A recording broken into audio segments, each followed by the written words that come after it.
Amritsar grenade attack पर पंजाब के CM भगवंत मान का बयान आया है।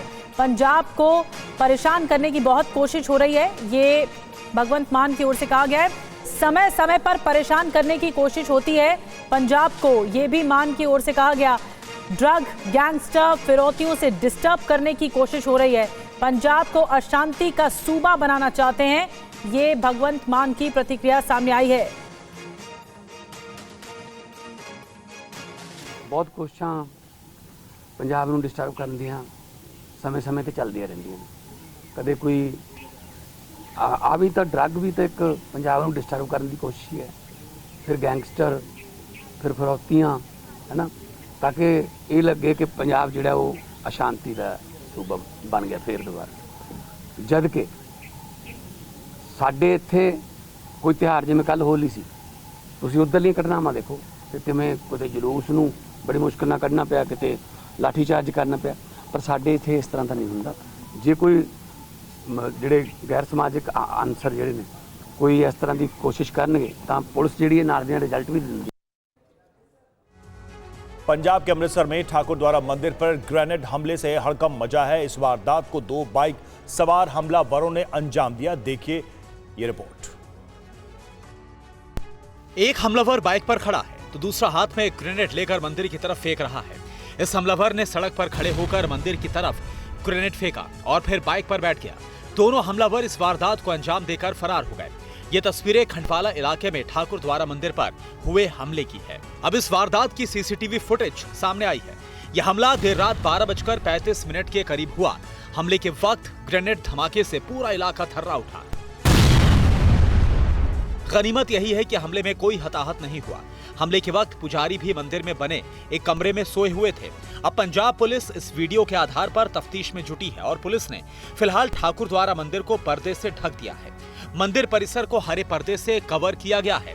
ग्रेनेड हमले से मंदिर की पहली मंजिल की दीवार डैमेज हो गई है तो मंदिर के दरवाजे को भी नुकसान पहुंचा है। वहीं मंदिर में लगे शीशे भी टूट गए हैं। तफ्तीश में खुलासा हुआ है कि हमलावरों के हाथ में एक झंडा था। वो कुछ समय तक मंदिर के बाहर खड़े रहे और फिर मंदिर की तरफ ग्रेनेड फेंका और फिर दोनों हमलावर बाइक से फरार हो गए। और बड़ी खबर है, केंद्रीय मंत्री रवनीत बिट्टू का आम आदमी पार्टी सरकार पर हमला। ठाकुर द्वारा मंदिर पर हमलों की निंदा की है। आप सरकार में सीमावर्ती इलाके में लगातार इस तरह की घटनाएं हो रही हैं। साथ ही उन्होंने ये भी कहा है कि पंजाब में बिगड़ती कानून व्यवस्था चिंता का विषय है।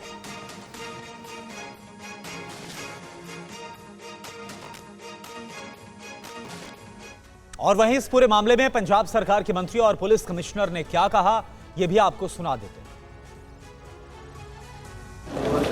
अमृतसर ब्लास्ट मामले में पुलिस जांच में जुटी है। पुलिस ने कहा कि आईएसआई पाकिस्तान में अशांति फैलाने की साजिश को रच रही है। पुलिस ने कहा कि हम जल्द ही दोषियों को पकड़ लेंगे।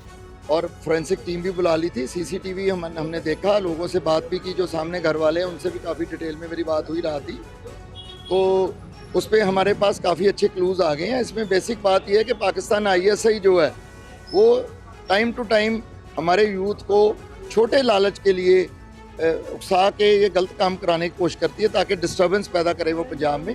और पंजाब पुलिस और कमिश्नर पुलिस अमृतसर इसको भी कर लेंगे और वाजिब सजा दिलाई जाएगी। और मैं उनको चेतावनी भी देता हूँ कि अपनी जिंदगी मत खराब करें।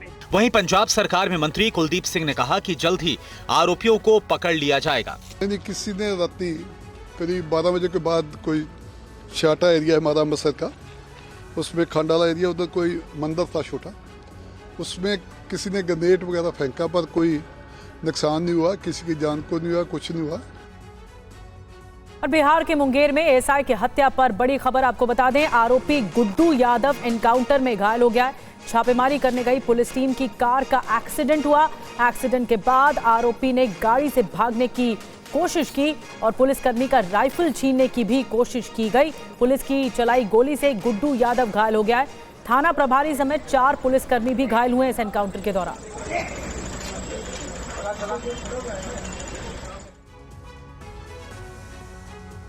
और बिहार के मुंगेर में एएसआई संतोष सिंह की हत्या कैसे हुई, क्या है पूरा मामला, देखिए। बिहार में पुलिस पर हमले रुकने का नाम नहीं ले रहे। पिछले 3 दिनों के अंदर राज्य में 2 पुलिस वालों की हत्या कर दी गई। पहले अररिया में एसआई राजीव रंजन और अब मुंगेर में एसआई संतोष सिंह की हत्या कर दी गई। बिहार के मुंगेर में होली के मौके पर हंगामा और मारपीट कर रहे युवकों ने एक पुलिस अधिकारी पर भी हमला कर दिया और उनका सिर फोड़ दिया। घटना के बाद पुलिस अधिकारी बेहोश हो गए। उन्हें इलाज के लिए अस्पताल ले जाया गया, लेकिन उन्हें बचाया नहीं जा सका, उनकी मौत हो गई। आइए समझने की कोशिश ये करते हैं कि मामला है क्या। दरअसल शुक्रवार की रात मुफस्सिल थाना क्षेत्र में डायल 112 को सूचना मिली कि नंद लालपुर में शराब पीकर 2 पक्षों के बीच मारपिटाई हो गई है। इसकी सूचना मिलते ही डायल 112 वाहन पर तैनात एएसआई संतोष कुमार सिंह अपनी टीम के साथ तुरंत नंदलापुर पहुंचे। पुलिस टीम ने दोनों पक्षों को समझाने की कोशिश की, लेकिन दोनों पक्ष काफी गुस्से में थे और पुलिस के बीच बचाव का उन पर कोई असर नहीं हो रहा था। इसी भीड़ में से किसी ने एसआई संतोष सिंह के सिर पर धारदार हथियार से हमला कर दिया। इस हमले में एसआई मौके पर ही बेहोश हो गए और उनके सिर से खून निकलने लगा। उन्हें अस्पताल में एडमिट कराया गया, जहां पर उनकी मौत हो गई। और बड़ी खबर है, एसआई की हत्या पर आरजेडी ने सरकार पर सवाल उठाए हैं। बिहार में कानून व्यवस्था की स्थिति बेहद खराब है। आरजेडी की ओर से कहा गया है कि बिहार में भय का माहौल है, कोई भी यहां सुरक्षित नहीं है। मुंगेर में एसआई संतोष सिंह की हत्या पर कांग्रेस का भी बयान आया है। बिहार में जंगल राज, अपराधी बेखौफ घूम रहे हैं। कांग्रेस सरेआम पुलिस अधिकारी की बेरहमी से हत्या हो रही है, कांग्रेस पार्टी की ओर से बयान दिया गया है। और आपको सुनाते हैं कैसे बिहार में एसआई की हत्या पर सियासी घमासान छिड़ा हुआ है। बिहार में लॉ एंड ऑर्डर पूरी तरह से चौपट हो गया है। आदरणीय मुख्यमंत्री जी पूरी तरह से अचेत अवस्था में हैं।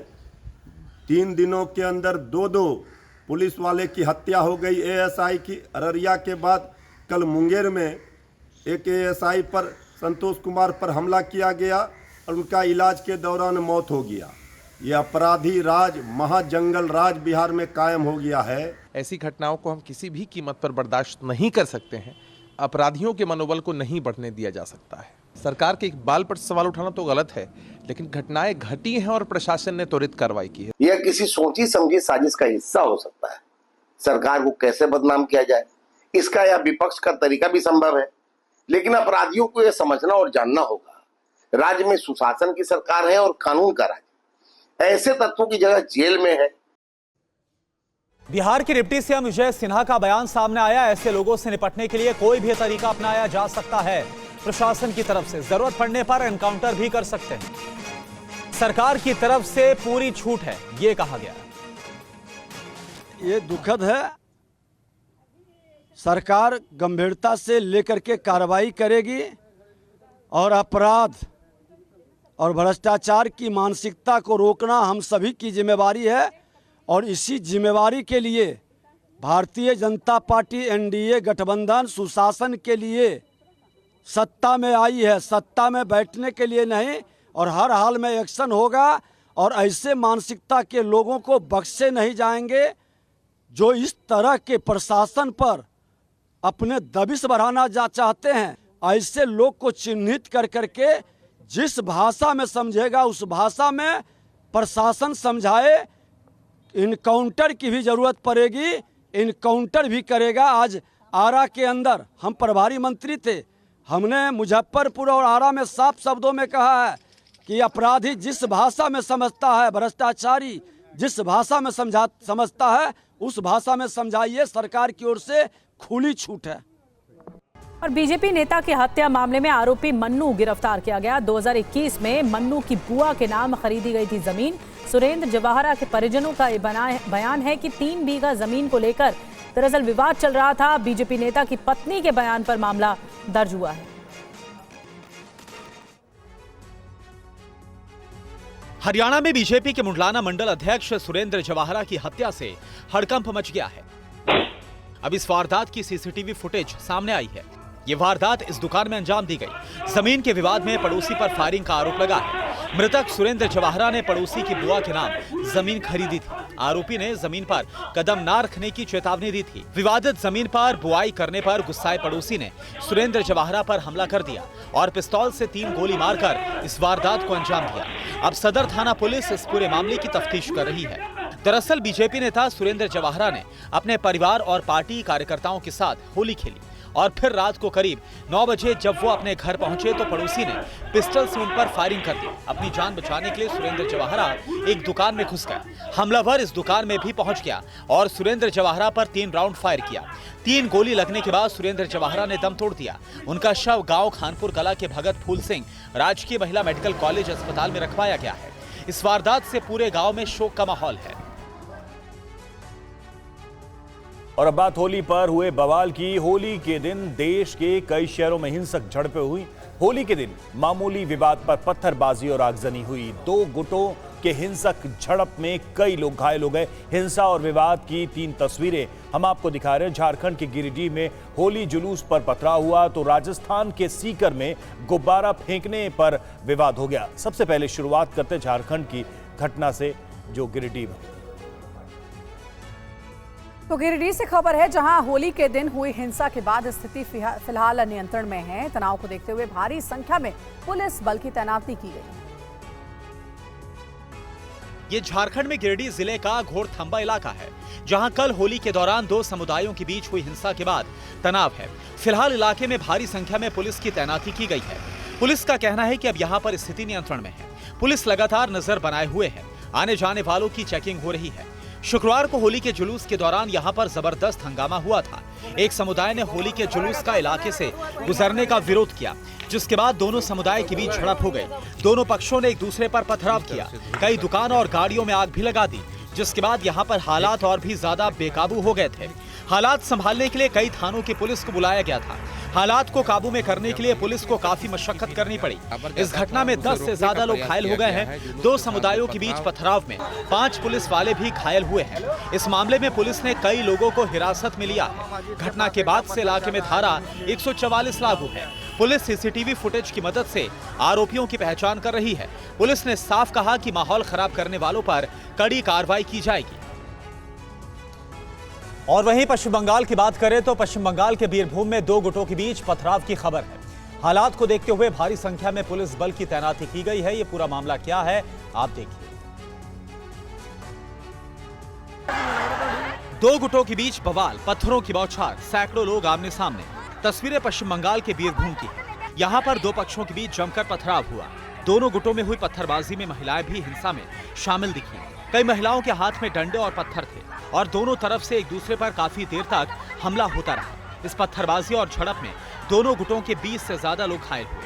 कई लोगों को गंभीर चोटें आई हैं। घायलों को स्थानीय अस्पताल में एडमिट करवाया गया है। सैंथिया इलाके के 5 गांव में तनाव सबसे ज्यादा है। फिलहाल मौके पर भारी संख्या में पुलिस बल को तैनात किया गया है। हालात पर काबू करने की कोशिशें जारी है। 17 मार्च तक इंटरनेट को बंद किया गया। सोशल मीडिया पर पुलिस की कड़ी नजर है। पुलिस प्रशासन ने बताया कि ये कदम अफवाहों और अवैध गतिविधियों को रोकने के लिए उठाया गया है। वहीं पुलिस वीडियो के आधार पर आरोपियों की तलाश में जुटी है। तो अब आपसी विवाद में हुई इस झड़प के गुनहगारों पर शिकंजा कसा जा रहा है। तो बीरभूम जिले में पत्थरबाजी की घटना के बाद संवेदनशील इलाकों में भारी पुलिस बल की तैनाती की गई है। पुलिस पूरे इलाके में गश्त लगा रही है। और अब खबर मथुरा और बिजनौर से, जहां होली के दौरान मारपीट की तस्वीरें सामने आई हैं।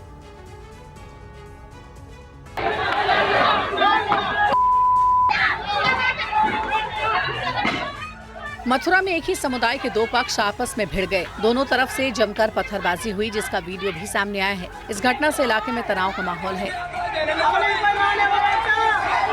रंग डालने के विवाद में 2 दोस्तों में मारपीट शुरू हो गई, जिसके बाद जाटव और ठाकुर पक्ष के लोग आमने सामने हो गए। इस दौरान जमकर दोनों तरफ से पत्थरबाजी हुई, जिसमें 1 दर्जन से ज्यादा लोग घायल हो गए। मामले में कार्रवाई करते हुए 7 लोगों को हिरासत में लिया गया।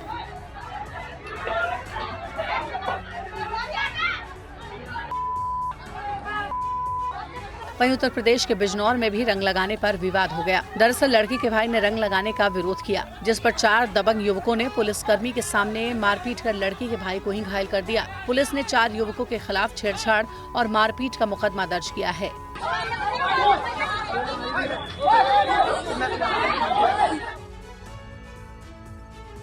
राजस्थान के फतेहपुर में होली के दौरान 2 गुटों में विवाद हो गया। हालांकि पुलिस प्रशासन और स्थानीय लोगों ने विवाद के बाद बड़ी समझदारी दिखाई।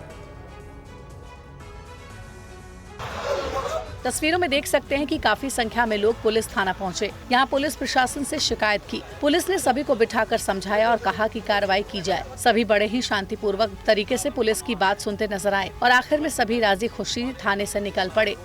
मेडिकल वगैरह सारे जो भी है पर्चा करवा रहे हैं और जो भी हमें उस वीडियो में उससे परिवादी पक्ष है वो रणनीति है तो क्लियर सारे नाम कर लें तो SC ST पर बनने की गिरफ्तारी तो जल्दी से जल्दी कर लें। तो वहाँ मैं खुद वहाँ मौजूद हूँ और वहाँ मेरे रास्ता भी मैंने लगाया है। कोई परेशानी वाली बात नहीं और आप मेरा साथ दो, मैं आपके साथ 24 घंटे साथ। दरअसल पानी का गुब्बारा फेंकने पर दो पक्षों में विवाद हो गया। एक युवक के सिर में चोट आ गई, जिसके बाद मामला पुलिस तक जा पहुंचा। जिन आरोपियों ने घटना को अंजाम दिया है वो आरोपी मौके से फरार हो गए। पुलिस आरोपियों की तलाश कर रही है। मौके पे शांति व्यवस्था है। जिन आरोपियों ने ये घटना की है वो अभी मौके से फरार हुई, जिनकी पुलिस टीम द्वारा तलाश कर दस्तयाब करने के प्रयास किए जा रहे हैं। पंजाब से खबर है। पंजाब के लुधियाना में दो समुदायों के बीच हुई झड़प से तनाव बना हुआ है। जुमे की नमाज के दौरान दो समुदायों के बीच जमकर बवाल हुआ। देखिए लेटेस्ट अपडेट। पत्थरों की बौछार, अफरा तफरी, दो समुदाय के बीच बवाल। तस्वीरें जुमे की नमाज पर लुधियाना में हुई झड़प की हैं। अब इस विवाद से जुड़े कई वीडियो सामने आए हैं। नमाज के दौरान दो गुटों में जमकर पत्थरबाजी हुई। दोनों तरफ मौजूद भीड़ ने एक दूसरे पर पत्थरों की बरसात की। इस बीच खूब ईंट पत्थर भी चले। इस पथराव के बाद लुधियाना के इस इलाके में तनाव बना हुआ है। बड़ी संख्या में पुलिस फोर्स तैनात की गई है। पुलिस अब वीडियो में देखे पत्थरबाजों पर शिकंजा कस रही है। पुलिस की टीमों ने पथराव करने वाले कई आरोपियों को गिरफ्तार किया। ਜਿਹੜੀ ਬਿਹਾਰੀ ਕਲੋਨੀ ਹੈਗੀ ਹੈ ਇਹਦੀਆਂ ਬਹੁਤ ਜ਼ਿਆਦਾ ਨੈਰੋ ਸਟਰੀਟਸ ਨੇ ਉਹ ਇੱਕੋ ਦਮ ਨਿਕਲ ਕੇ ਪੱਥਰਬਾਜ਼ੀ ਇਹਨਾਂ ਨੇ ਕੀਤੀ ਹੈਗੀ ਹੈ ਔਰ ਉਹਦੇ ਬਾਅਦ ਚ ਜਿਹੜੀ ਪੁਲਿਸ ਨੇ ਜਿਹੜਾ ਸਿਚੁਏਸ਼ਨ ਕੰਟਰੋਲ ਕਰ ਲਈ ਹੈ। ਐਸੀ ਕੋਈ ਗੱਲ ਨਹੀਂ ਹੈਗੀ। ਦੋ ਗੁੱਟ ਰਹੇ ਸੀਗੇ ਬੇਸਿਕਲੀ ਕਹਿ ਸਕਦੇ ਦੋ ਗੁੱਟ ਸੀਗੇ। ਦੋ ਗੁੱਟ ਨਹੀਂ ਕਹਿ ਸਕਦੇ ਬੇਸਿਕਲੀ ਇਹ ਇੱਕ ਪਾਸੇ ਦੇਖੋ ਬਿਹਾਰੀ ਕਲੋਨੀ ਹੈਗੀ ਹੈ, ਦੂਸਰੇ ਪਾਸੇ ਹੁਣ ਇਹ ਵੀ ਨਹੀਂ ਪਤਾ ਹੈਗਾ ਵੀ ਕਿਹਨੇ ਕਿਹਨੇ। ਹਾਂ ਸੜਕ ਦੇ ਉੱਪਰ ਜਿਹੜੀ ਹੈਗੀ ਤੁਸੀਂ ਜਿੱਥੇ ਖੜੇ ਹੋ ਇਹ ਰੋਡ ਹੈ, ਰੋਡ ਦੇ ਇਸ ਪਾਸੇ ਮਸਜਿਦ ਹੈਗੀ ਹੈ, ਇਸ ਪਾਸੇ ਉਹ ਬਿਹਾਰੀ ਕਲੋਨੀ ਹੈ। दरअसल लुधियाना में जुमे की नमाज पढ़कर लोग बाहर निकल रहे थे तभी पथराव की घटना हुई। वहीं सीएम योगी के मस्जिद जाने वाले बयान पर अब असदुद्दीन ओवैसी ने जवाब दिया है। वहीं सीएम योगी ने कहा कि सनातन को एकजुट रहना होगा। कि भाई कहीं पे दिक्कत कहीं सारे लोग आनंद के साथ होली के आयोजन के साथ 25 करोड़ लोग ये स्थिति पूरे देश और दुनिया के अंदर है जहां कहीं भी सनातन धर्मावलंबी रह रहा है, इसी श्रद्धा भाव के साथ आगे बढ़ रहा है। और बहनों और भाइयों हम सबको इस बारे में ध्यान रखना होगा। हजारों वर्षों की विरासत जिन्हें पर्व और त्योहारों के माध्यम से हमारे पूर्वजों ने, हमारी ऋषि परंपरा ने हमें संजो करके दिया है, इसकी मर्यादा को संभाल करके रखने की जिम्मेदारी भी हमारी वर्तमान पीढ़ी की। अब तक सूर नहीं फूका जाएगा प्यारे, हम मस्जिद को जाएंगे और मस्जिद को आबाद करते रहेंगे क्योंकि हमारा फ्रीडम ऑफ रिलीजन है। आर्टिकल 25 मुझे इस बात की इजाजत देता है। मैं अपना दीन तुमसे नहीं सीखूं। होली के दिन तेज प्रताप यादव का बड़ा बयान सामने आया। बिहार में तेजस्वी की सरकार आ रही है। तेज प्रताप का ये कहना है अपने आवास पर तेज प्रताप ने होली खेली। तेज प्रताप यादव ने अपने समर्थकों के साथ कुर्ता फाड़ होली भी खेली है।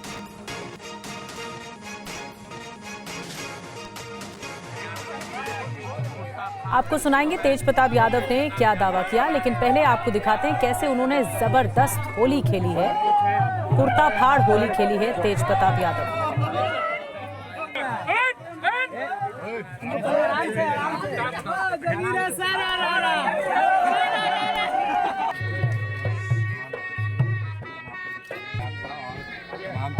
देखिए तस्वीरें आपको दिखा रहे हैं, झंडा बुलंद कर रहे हैं आरजेडी का और साथ में होली भी जबरदस्त खेली गई है। होली के रंगों में सराबोर तेज प्रताप यादव दिखाई दे रहे हैं, लेकिन उन्होंने क्या बातें रखी हैं होली के अवसर पर, आपको सुनवाते हैं। कार्यकर्ताओं को, सभी देश भर के कार्यकर्ताओं को, खासकर बिहार के सभी नौजवान युवा वर्ग, सभी महिलाएं, बच्चे, सभी लोगों को एकजुटता के साथ रहना है और घबराना नहीं है क्योंकि तेजस्वी की सरकार बनने जा रही है। महाराष्ट्र के सोलापुर में अनोखे तरीके से होली मनाई जाती है। सोलापुर के भोयरे गांव में होली पर लोग एक दूसरे पर पत्थर चलाते हैं। लोग क्यों पत्थर मारते हैं, देखिए।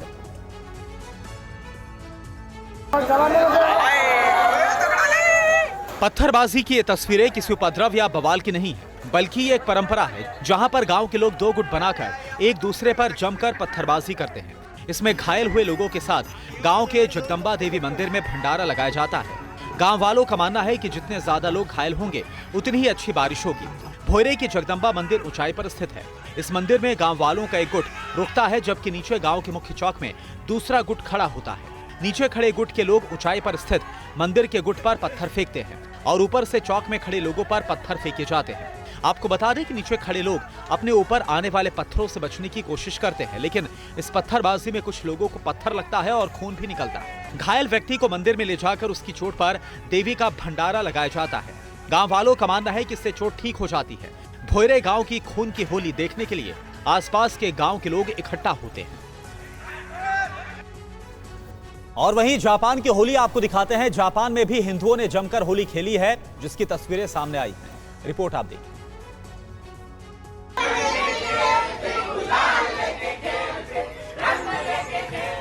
जापान में भी होली की गूंज सुनाई दी। होली के मौके पर जापान में रह रहे भारतीयों ने कुछ इस अंदाज में होली खेली और जमकर मस्ती की, गीत गाए।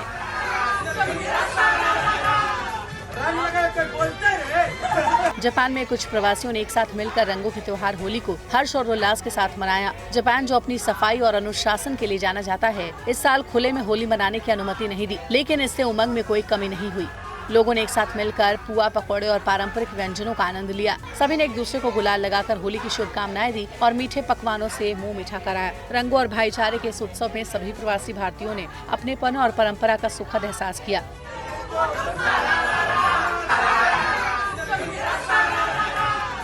घर से दूर रहते भी होली के रंग में रंगे नजर आए।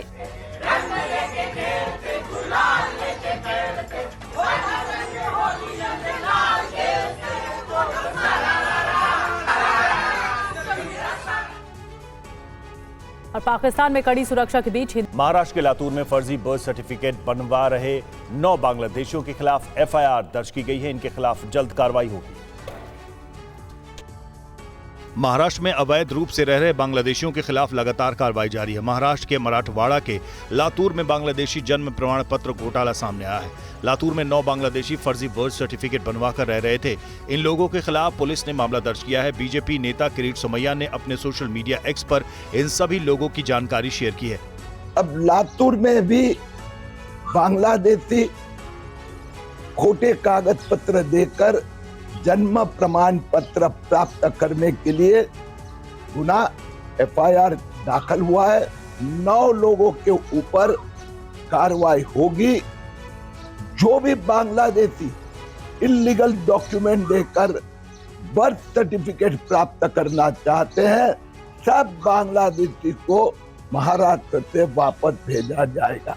आपको बता दें कि इससे पहले मालेगांव, अमरावती, जालना, संभाजीनगर में भी बांग्लादेशी नागरिकों के फर्जी जन्म प्रमाण पत्र को लेकर मामले दर्ज हो चुके हैं। असम के जोरहाट में गृह मंत्री अमित शाह लचित बरफुकन पुलिस एकेडमी का उद्घाटन किया। उन्होंने कहा कि कई समझौतों से असम में शांति बहाली हुई है। असम ने लंबा आंदोलनों का दौर देखा है। असम की पुलिस अन्य राज्यों में ट्रेनिंग के लिए जाती थी। आज मैं असम सरकार को बधाई देना चाहता हूं। 8 साल में ऐसा परिवर्तन हुआ। ये लचित बरफुकन एकेडमी में 2000 पुलिसकर्मी गोवा और मणिपुर के ट्रेनिंग लिए हैं। हमारा असम शांत हो गया। असम आगे बढ़ने के लिए तैयार हो गए। असम विकास के रास्ते पर आगे बढ़ा है। ये 10 साल में देश के नेता और प्रधानमंत्री नरेंद्र मोदी जी के नेतृत्व में असम के लिए बोडो समझौता हुआ 2020 में, कार्बी समझौता हुआ 21 में, आदिवासी शांति समझौता 22 में, उल्फा समझौता 23 में, असम मेघालय बॉर्डर समझौता 23 में और असम अरुणाचल बॉर्डर समझौता भी। और जम्मू कश्मीर में बर्फबारी का दौर थम नहीं रहा। पिछले 1 हफ्ते से कश्मीर के अलग अलग इलाकों में जबरदस्त बर्फबारी हो रही है। तस्वीरों से ही अंदाजा लगाया जा सकता है कि कश्मीर में किस कदर बर्फबारी हो रही है। कई इलाकों में 4 फीट तक बर्फ जम गई है। लगातार बर्फबारी से लोगों को भारी परेशानी का सामना करना पड़ रहा है। कई जगहों पर सड़कें बर्फ से ढक गई हैं। हालांकि पर्यटक काफी खुश नजर आ रहे हैं, बर्फबारी का जमकर लुत्फ उठा रहे हैं। वैसे जम्मू कश्मीर के लोगों को आने वाले दिनों में भी परेशानी कम नहीं होने वाली है, क्योंकि मौसम विज्ञान केंद्र श्रीनगर ने आज से लेकर 18 मार्च तक बारिश और बर्फबारी शुरू होने की संभावना जताई है। इस दौरान मैदानी इलाकों में हल्की से मध्यम बारिश और ऊंचाई वाले इलाकों में बर्फबारी का अनुमान है। इससे हिमस्खलन का भी खतरा बढ़ सकता है। मौसम विभाग ने यात्रियों, पर्यटकों और ट्रांसपोर्टर्स को प्रशासनिक और यातायात अपडेट का पालन करने का आग्रह करते हुए एक एडवाइजरी जारी की है। मौसम विभाग ने कहा है कि मौसम परिस्थितियों को ध्यान में रखते हुए सभी सावधानी बरतें, बर्फबारी के बीच ऊंचाई वाले जगहों पर न जाएं।